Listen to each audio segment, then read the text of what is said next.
You're listening to the Creedence Bishop Show podcast. www.cbradioshow.com. Maybe a fool, but he's our fool. If they think they're better than him, they're wrong. So I went to the park and I took some paper along. And that's where I made this song. Building an empire out of folded up $1 bills. The Creedence and Bishop Show. Welcome back, www.cbradioshow.com. That's our website. Check it out. Join us on Facebook, Twitter. Follow along at CB Radio Show. Is that good? Yeah. Okay. That's good. That cover all of them? MySpace we don't use. It's there if you want to. Feel free. A lot of friends on there. Thousands upon tens of thousands. Coming up, the CNB News at 9, and also the hybrid. I can't say. Yes. Say it again. The hybrid. Thank you. We've got that on the way. Do we have Dr. Allen on? Dr. Allen Greenfield is on line 7. Line 7, the interview hotline. Hello, Doctor. How are you, sir? I'm hot. How about you? Yes, we're well hot as well. Very much so. In a room full of people with one small air conditioner and a lot of fans. Well, I'm in a room all by myself with 2 large fans and 106 degrees. So, wow. And a hot coffee to keep me talkative. Hey, they say coffee is good on hot days. Cools you from the inside. Coffee is good, gets rid of skin cancer and all kinds of things, which I've been saying for years. So drink up, Shriners. It's good coffee. Now, the whole reason I decided to contact Dr. Allen Greenfield was because I'm a huge fan of Ancient Aliens. And his insight on things about, which one of the subjects me and Bishop were talking about earlier, the Nazi Party and their use of alien technology or their knowledge of alien technology was something they were trying to use in order to achieve world domination. And we wanted to get your take on what you feel is the truth behind all this. Well, I wish I could say that it's simple. It starts before the NSDAP, the Nazi Party itself, came into existence, and in a certain sense, you could say that the Nazi Party grew out of certain occultist and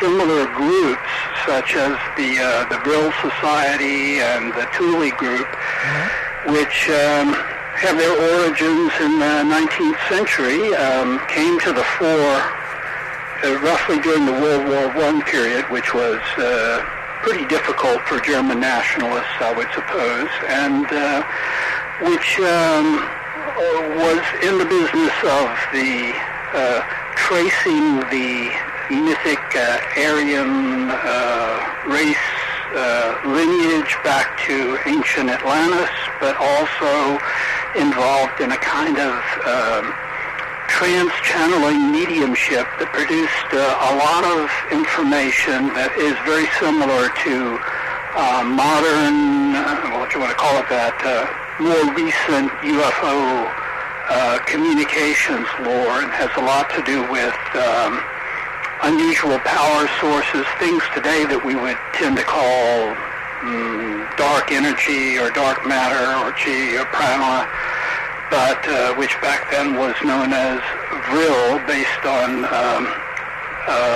the notion that the Vril Society had that there was an inner Earth at one time, and I think we're talking about other dimensions, but they, you know, in the 19th century, the notion that the Earth was hollow had a lot more credibility because we knew a lot less about the makeup of the planet, and they developed some very sophisticated plans for what we would call saucer-shaped craft based on these communications with beings who claim to be from elsewhere. I would say probably more from otherwhere. Fortunately for us, and this is where I differ from a lot of the people who explore this particular kind of notion, they never seem to get the energy part of it. They actually did build, there are even some photographs of saucer-shaped craft, and of course, much later, when we developed stealth aircraft technology, that shape does seem to be very useful for certain highly advanced aircraft, but they had propellers on them. So clearly they had not mastered the use of the very thing that they were named for, the Vril energy. And yet a lot of members of what became the Nazi Party were strongly attracted to this. In fact, when the Nazis attempted their first and unsuccessful coup in Weimar, Germany, it was the Vril Society and the Thule group that sheltered and hid a lot of the proto-Nazi leadership. Hitler was never a part of it as far as I've ever been able to trace, and people who say that he was, well, they're saying it without any kind of basis in fact. It's just supposition. But the SS, Himmler, and that crowd, they were members. And they were deeply involved in this stuff. And then when the Nazis came to power, they subsumed it into the government, and it was part of their secret weapons projects that were supposed to, especially towards the end when things got bad for the Nazis, it was supposed to be the Wunderweapons that were going to save the Nazis. Fortunately, nothing that advanced ever actually materialized, except perhaps in one instance at the very, very end of the war, just as they developed jet aircraft at the very, very end of the war. Right. Some of the members of the original Vril Society may have escaped into wherever they go in UFOs at the very, very end of all this, so we never see those people again, but that basically is my take on that, and it's really interesting. The television people want a better story where the Nazis not only developed this, but are still around somewhere, usually they say Antarctica, flying UFOs, and I dearly hope that they're incorrect about that, and based on my half-century in ufology, I don't see any evidence that we're dealing with Nazis. We're dealing with something far, far stranger and maybe a lot more sinister. And it's real hard to be a lot more sinister than Nazis. Now, during the Nazi reign, at the beginning, they went and they got relics and everything like that. Do you think that there was some kind of ancient knowledge in these relics that they would get from places like, the pyramids and all East Asia and everything like that? Where you think that there was some kind of information, if you will, that they somehow could figure out how to get out of to make this alien technology work for them on a human level? I think they were frantically trying to get that. I think they were looking in the wrong direction.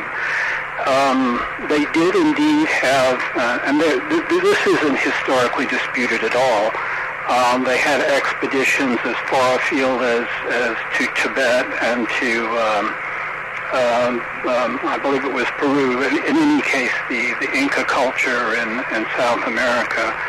And they had...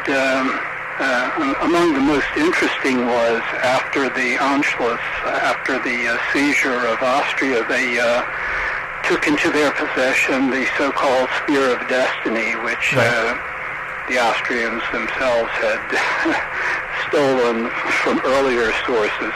Supposedly the spear that pierced the side of Christ, according to the Book of John, but at minimum a symbol of the power of the Holy Roman Empire going back at least 1,000 years and sort of encased in more recent materials. But they took it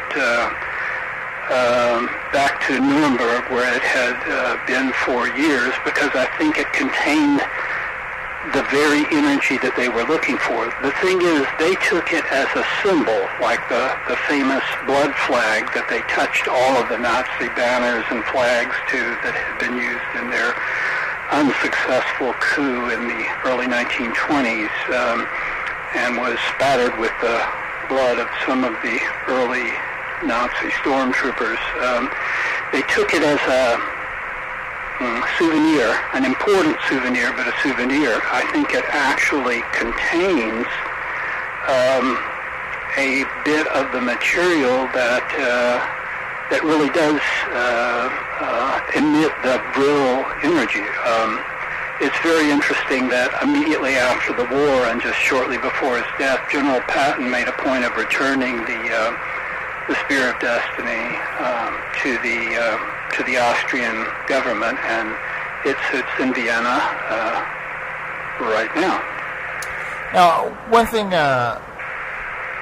Let's see. Geez, I totally lost my train of thought there for a second. All right. Now, wake up, bitch. Yeah, I'm sorry. But, all right, so we're talking about, like... Yeah, good morning. I need some of that coffee. I need some of that coffee, Doctor. By the way, Dr. Allen, I did notice just a minute ago, you're on top of your news pretty quick about the skin cancer thing. I saw that just pop up, actually, just a minute ago. I'm ahead of my time, but only about 30 minutes. Nice. Very nice. But talking about the technology and stuff, now, I had read a book, I believe it was called Rise of the Fourth Reich, where it was talking about that the Nazis had created the atom bomb before the U.S. did, of course, but they just the different areas that they couldn't get all on the same page, and that there was a sub going from Germany to Japan that had what would it? That would be what, nuclear what would it, uranium? Uranium, yeah. Uranium.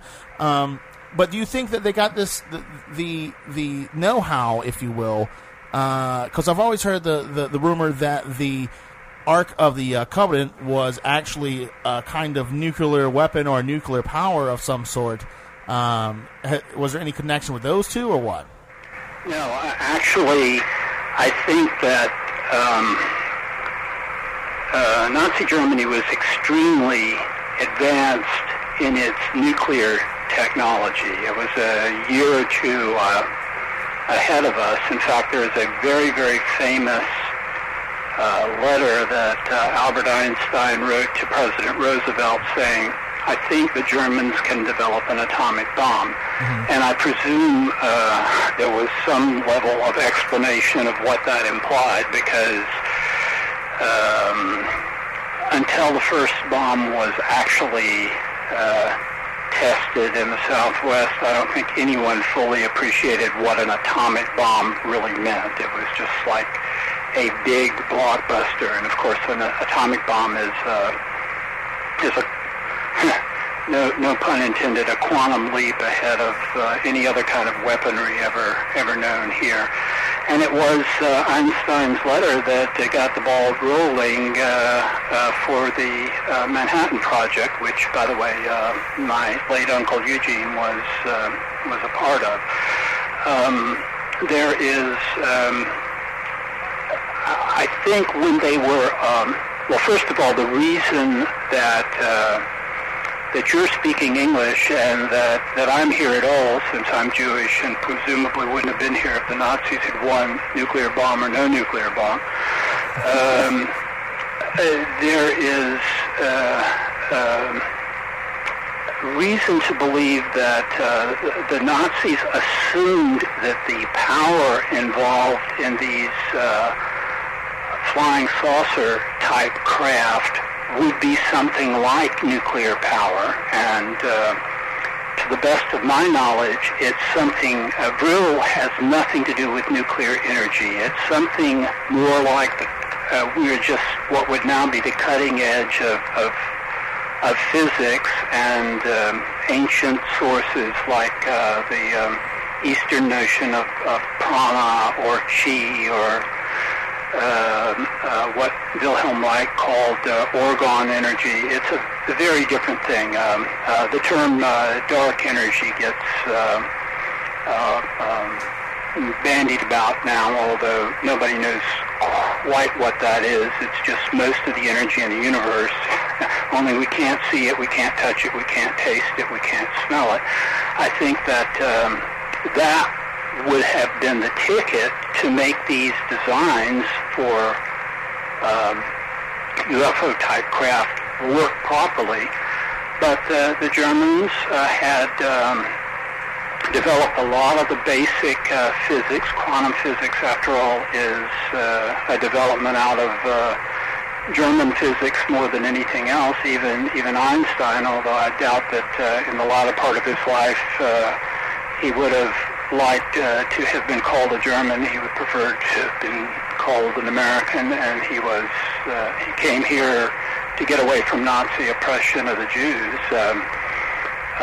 Those who were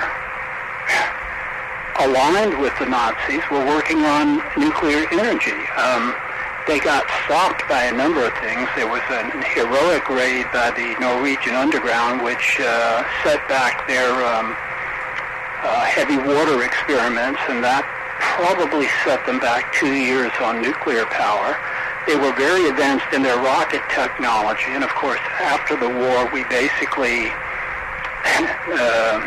imported rather than prosecuted most of their rocket scientists. But if they put those two things together, Werner von Braun, who later became sort of a post facto hero in this country, was working on what he called his New York rocket, a 3-stage rocket that, like the V2s were able to hit London, would have been able to hit New York. You put that together with a nuclear warhead, and the war would have gone a very different way. But I think they were totally on the wrong track in terms of, I don't think UFOs show any characteristics that would indicate that they are nuclear powered, and they're working with some kind of far more exotic energy than nuclear fission. That's just the case, and whatever they were applying, like I said, the ones that were found had propellers on them, and that tells me a great deal about what they were. They were diesel or they were gasoline powered or something. They were basically hovercraft and not really ahead of their time. Their jets were probably more sophisticated aircraft, just from an aircraft point of view, than anything in the UFO designs that they were receiving from the Thule Group or the Brill Society enfolded into the SS. Dr. Greenfield, now that we're approaching the end of our time with you, I have to take a moment to ask you, do you feel, there's a lot of things said about aliens and UFOs, and we had a lady on earlier who was explaining in great detail her abductions by aliens. Do you feel that that alien beings have been coming here as a threat to humanity, or coming here in a capacity to try and help humanity? What are your thoughts exactly on that? Gosh, I wished I had an hour I could explain to you, because I do have a radical opinion on that. I don't think they're coming here from other planets as such at all. I think that they have something to do with parallel worlds that are much closer at hand and have been throughout human history, and they've interacted with human beings since there have been human beings, and probably with our planet as long as there's been a planet Earth. But I think that the resolution of that will not come from learning about life in outer space, which I don't doubt that it exists. But it's immensely difficult to travel from one planet to another. On the other hand, the indications from the most advanced physics that we have at this point is that there are other dimensions of reality that are perhaps infinite in number and only less than an inch away from anything we see in our day-to-day reality. The reason we don't touch it is because it is a different dimension, and that would take a long time to explain. But I think some of the abduction cases are a form of hysteria. Some of them are absolutely genuine and have precedents going back into the mythologies of all nations and cultures throughout human history. So would it be safe to say that these aliens or people from parallel dimensions have played a huge role in advancing the human race beyond where it should probably be at this point, because of the them possibly lending a hand, be it through DNA advancements or through technology and that sort of thing? Do you think that that's where you're going with this, that they have been there lending a hand, kind of dad grabbing you by the hand and leading you to the water so you can learn how to swim kind of thing?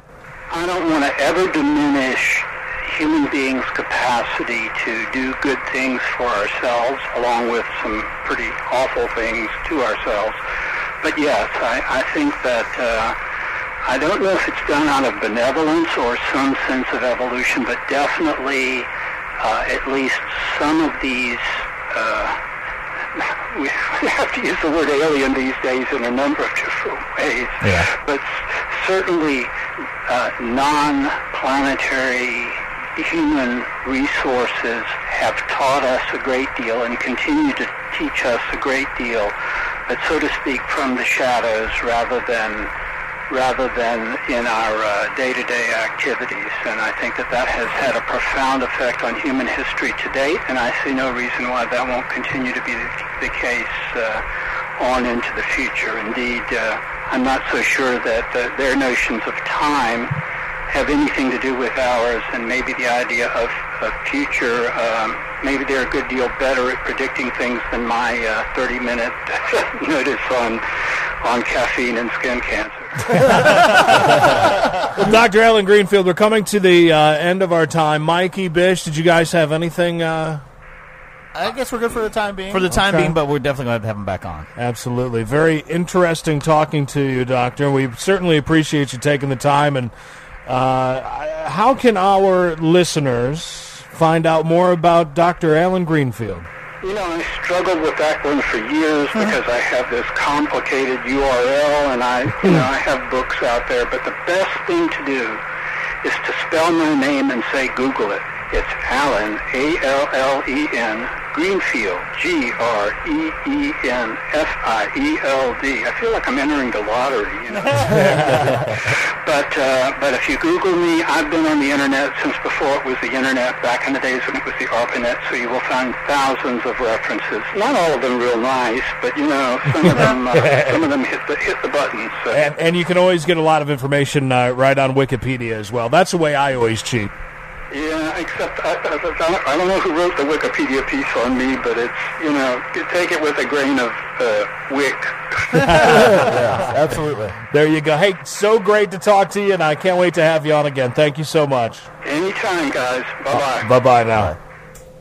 That guy was good. Very cool. He's very knowledgeable. That was very different than what I'm used to, and I absolutely enjoyed it. Two different ends of the spectrum on UFOs and aliens tonight. We definitely. I thought that was very interesting. How you're looking at this not coming from other planets, other time dimensions, which you kind of almost rule out.